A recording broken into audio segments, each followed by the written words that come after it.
highest state honor, the Order of the Nile. The Nile is so beautiful, so magnificent. It's such a beautiful title, the Order of the Nile. Thank you very much, Mr. President. Appreciate it. Great honor.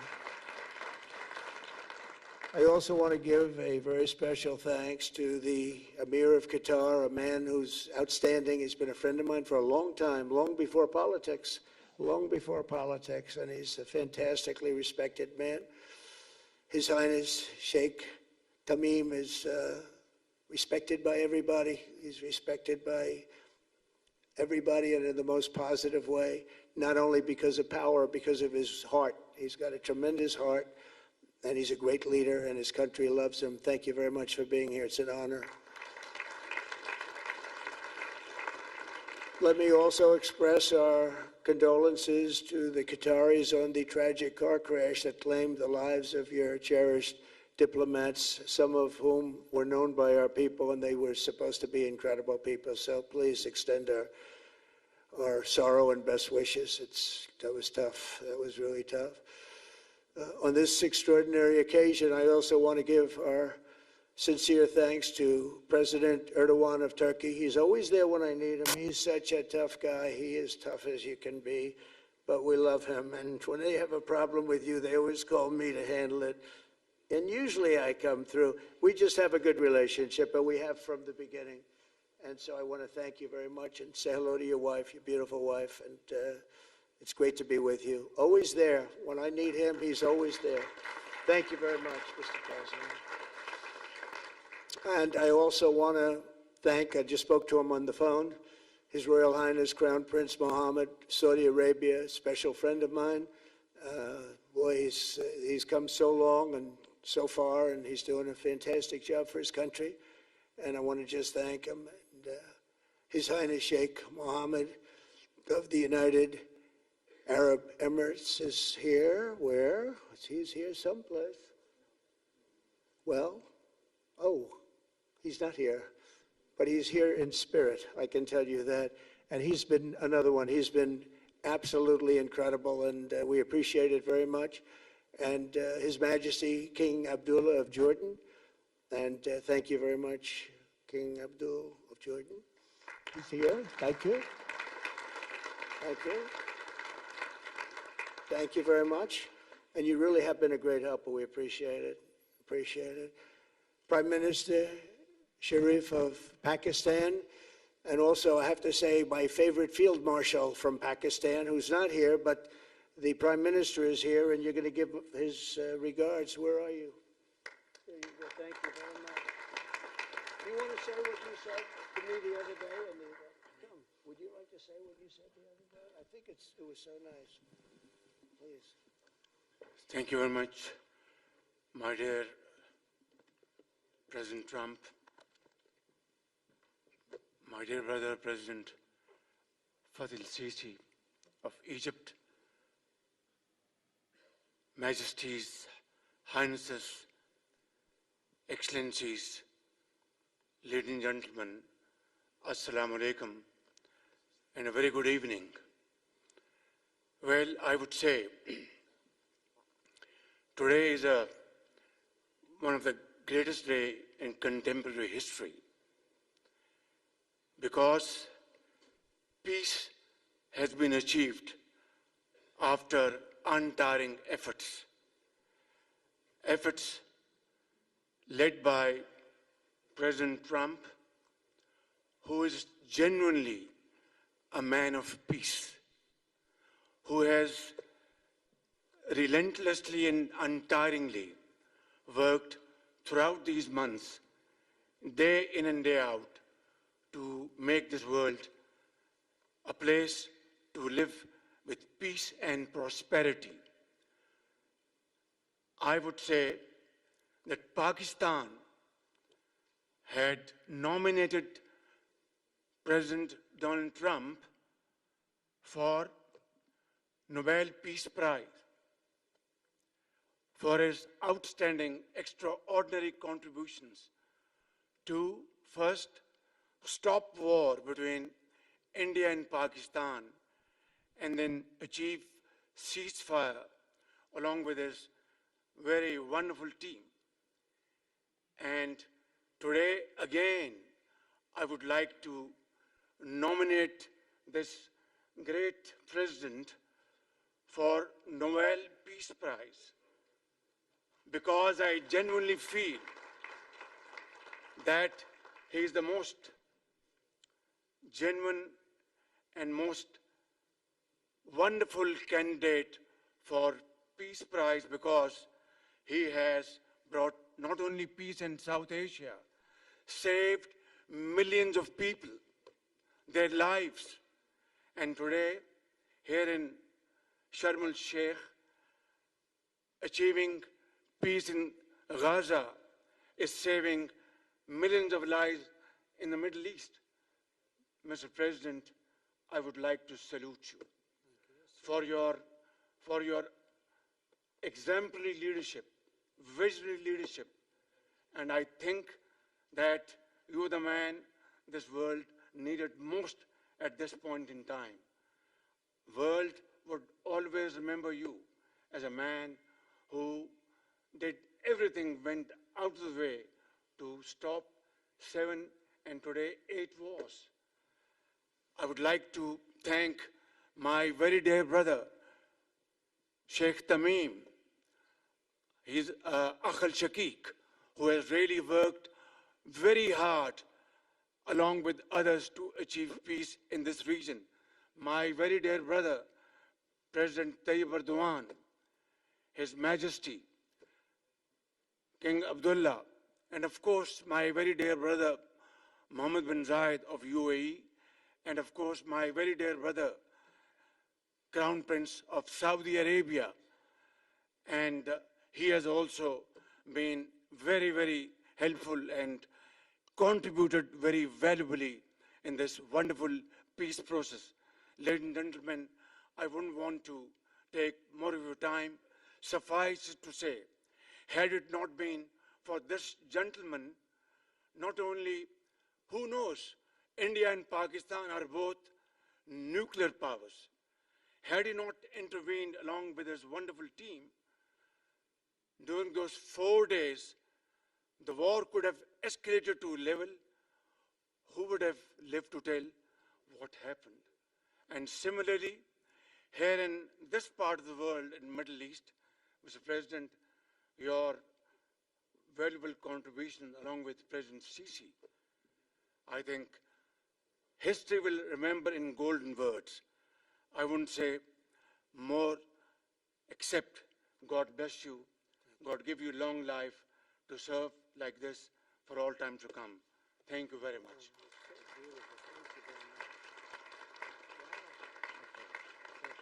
Very kind. Wow, I didn't expect that. Let's go home. There's nothing more I have to say. Goodbye, everybody. That was really beautiful and beautifully delivered. Wow, thank you very much. Also with us is President Prabowo, a very incredible man, of Indonesia. President, come in.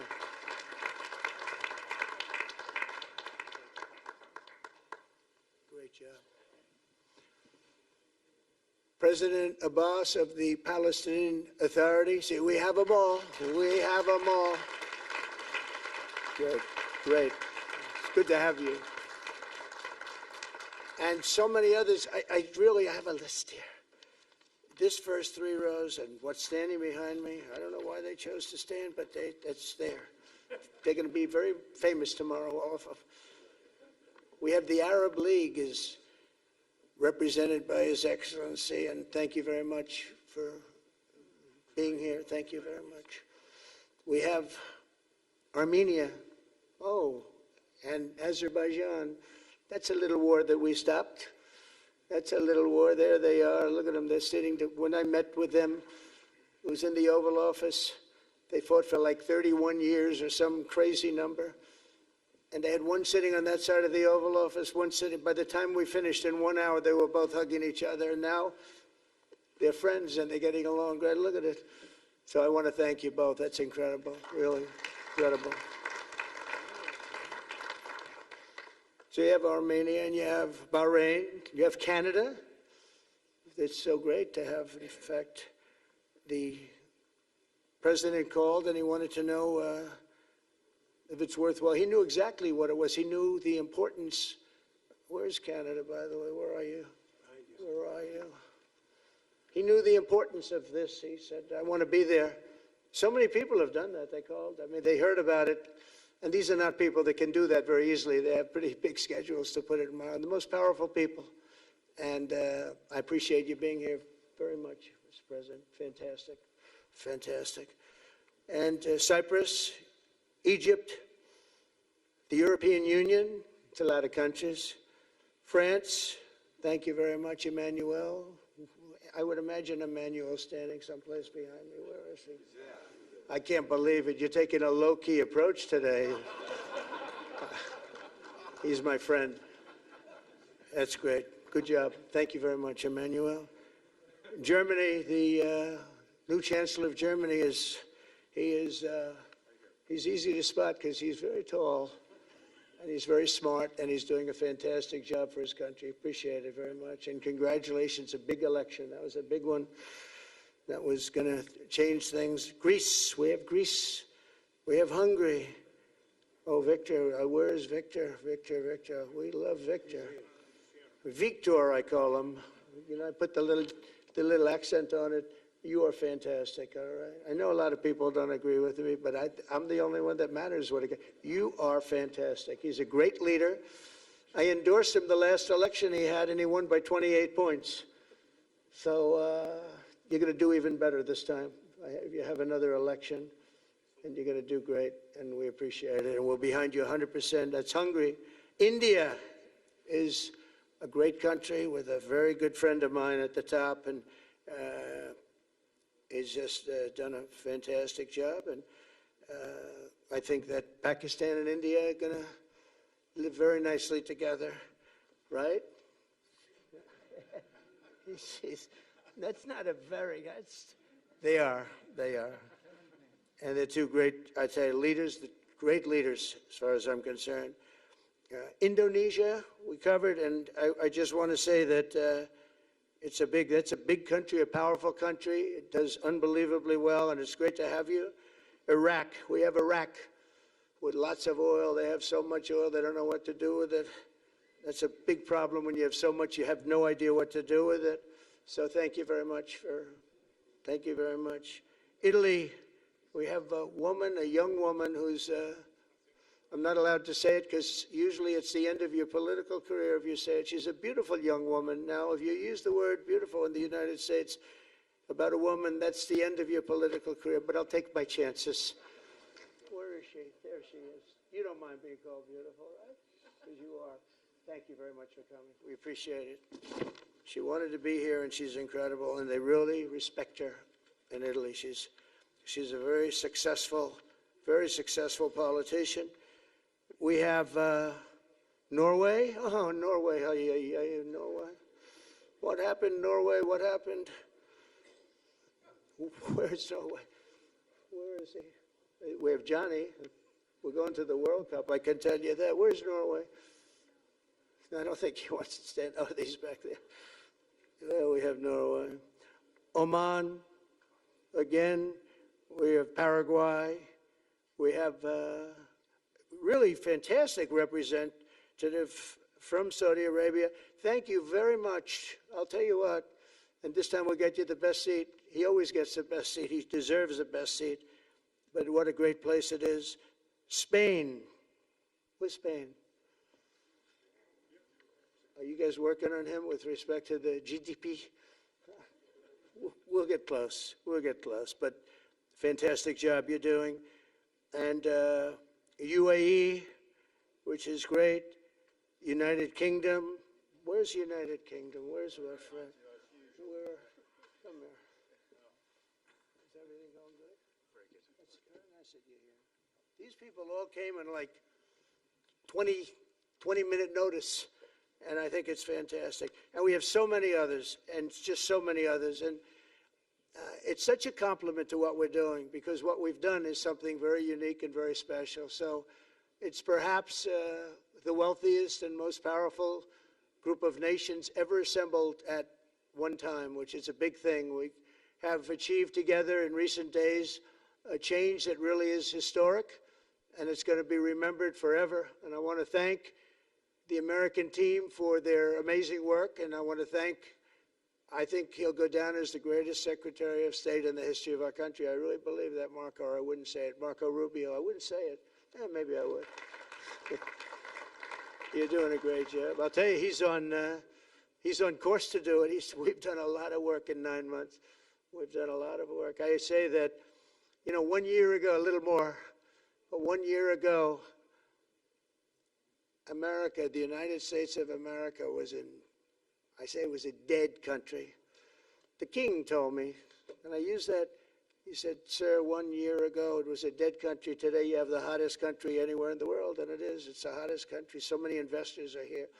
We have over $17 trillion being invested in the United States, which is a record that nobody has ever beaten. I don't think anybody will. And we still have 4 months to go before it's a year. So in 8 months, we have over 17 trillion. We're actually very close to $18 trillion. There's never been, as an example, the previous administration had less than $1 trillion over 4 years. We're close to breaking $18 trillion in 8 months. That's pretty amazing. No country's ever done that. I want to also thank Special Envoy Steve Witkoff and my son-in-law and a great guy, Jared Kushner. And I even have my daughter here, Ivanka. Ivanka, please stand up. Ivanka's here. Wow. Thank you. Thank you, Ivanka. We have a great team, and we have, as you know, General Raisin Kane. We have John Radcliffe. We have Tom Barrack. We have really a lot of good talent. We have Pete Hegseth, who's now Department of War as opposed to Department of Defense. We made a little change. Somehow I like the name better, so do you, so do a lot of people. But the momentous breakthrough that we're here to celebrate tonight is more than the end of the war in Gaza. It's with God's help, it'll be the new beginning for an entire beautiful Middle East. From this moment forward, we can build a region that's strong and stable and prosperous and united in rejecting the path of terror once and for all. We want to get rid of the terror and get on to other things. There are many other things in life that are so good. The final sprint to this deal began less than 3 weeks ago on the sidelines of the United Nations in New York. I met with many of the people in this room, and it all just started coming together. I've known so many of you for so long. You're friends of mine. You're great people. I have a couple I don't like in particular, but I won't tell you who. I have actually a few of them I don't like at all, but you'll never find out who they are. Well, maybe you will, come to think of it. But I have most of you who I like a lot, and I respect a lot. Maybe that's more important. We listened, and we exchanged ideas, and we kept pushing forward until the job was done, and the first steps to peace are always the hardest. And today we've taken them, and we've put them all together, and we've come up with this beautiful mix like nobody thought was possible. And as you know, I've just come from Israel. It was an amazing day to watch the hostages come in and to watch all of the other things and do all of the other things that we did. And like all of us here this evening, the Israeli people are overjoyed that the war has ended. Many of you have had dancing in the streets. They had dancing in the streets. And they've been dancing for weeks now once they heard about this and they heard that it was even a possibility.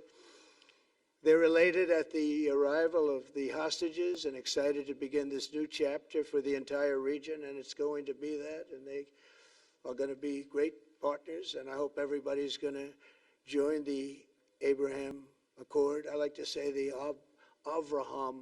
I love Avraham, but somehow it doesn't sound as good when I say it as it does when some of my other friends say it who are from the region. But we're going to get a lot of people joining the Abraham Accords. We have the 4 great nations that did it early on, and they stayed with it. And then you had the Biden administration, which is the worst administration in the history of our country, and obviously they did nothing on that and anything else. And so it stayed at 4, and now a lot of people, even today, they're talking about all joining up. So many people have talked to me about that, and it's going to be a great tribute to really the United States. I mean, the United States has worked very hard in the Middle East, so it would be a tribute to us and to Jared and to Steve and to all of the people, Marco, all of the people that have worked so hard on that. And it really is going to it's going to guarantee that it all stays together. You're going to do well, because the four nations do very well. I mean, they do extremely, as they're wealthy, but they're a lot wealthier because of it. So I hope everybody's now joining up. Now we have no excuses. We don't have a Gaza, and we don't have an Iran as an excuse. That was a good excuse, but we don't have that anymore. All the momentum now is toward a great, glorious, and lasting peace. And our commitment to fulfilling the 20-point plan we developed together will be the crucial foundation for achieving that bright future. And it's being worked on right now as we speak. And we're actually in stage 3 and 4. It's not going to be, just divided down so simply. We can be long advanced on some of the things that we say we're going to do. We can take them out of order in a positive way. And we've shown how it can be done with responsible nations like the people in this room, these incredible people in this room, setting aside their differences, seeking the world for all of us. And that spirit's my dream, that we all get together and enjoy our life. And we're going to put some of you on the Board of Peace. Everybody wants to be on the Board of Peace. They said, would you be the chairman? I say, I'm pretty busy too. But whatever we can do to have peace in the Middle East, it's worth it. But everybody wants to go on the Board of Peace, so we're probably going to enlarge it. We're going to get, and the leaders, the top people, the top leaders, they want to be on the Board of Peace. A beautiful term. At first I wasn't sure, and then I realized how beautiful it is. And for the people of Gaza, the focus now must be on restoring the basics of a good life.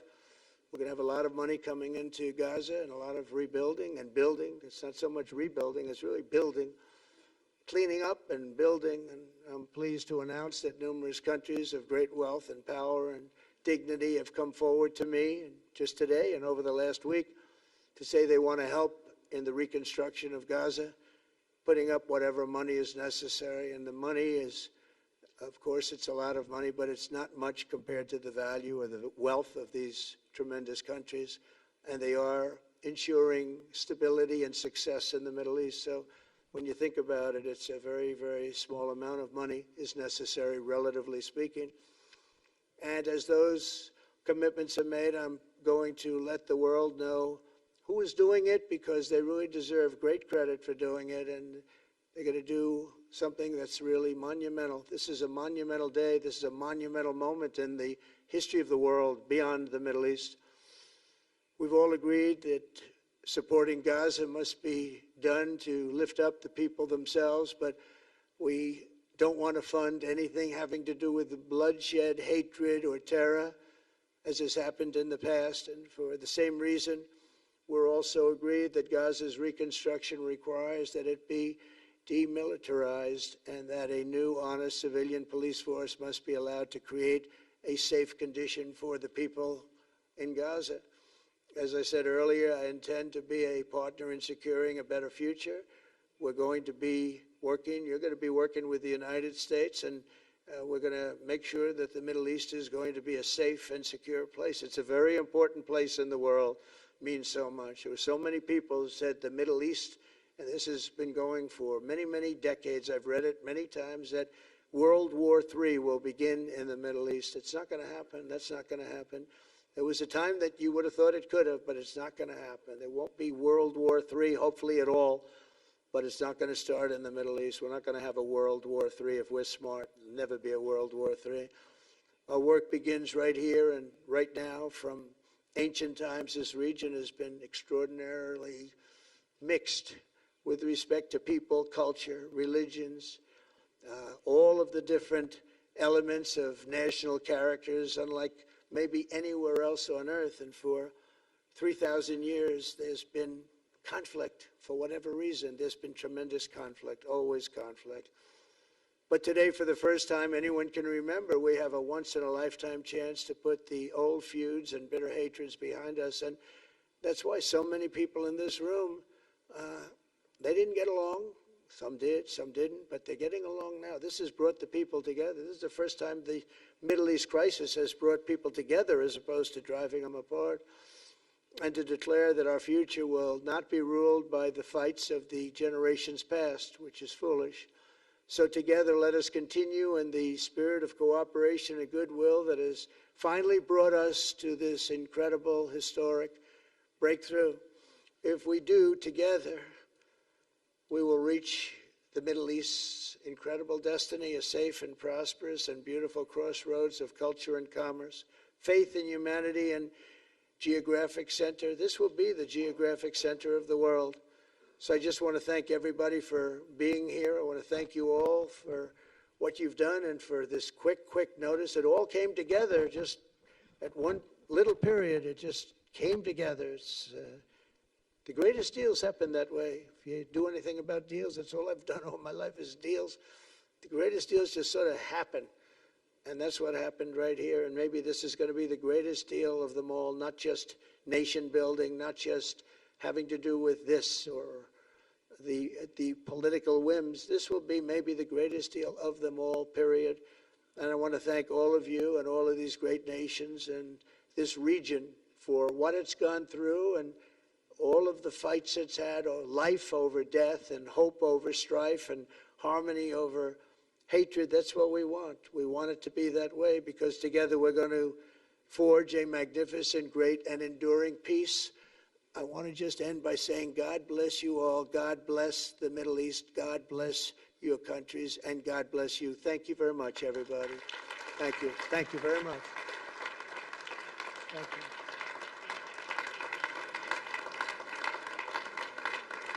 Thank you very much. So if we could ask the media to leave, and we're going to have a little conversation with all of these great leaders, which will take 5 minutes, and we'll just talk for a couple of minutes. But if we could ask the media to leave, would be great. Thank you very much. Thank you. Thank you.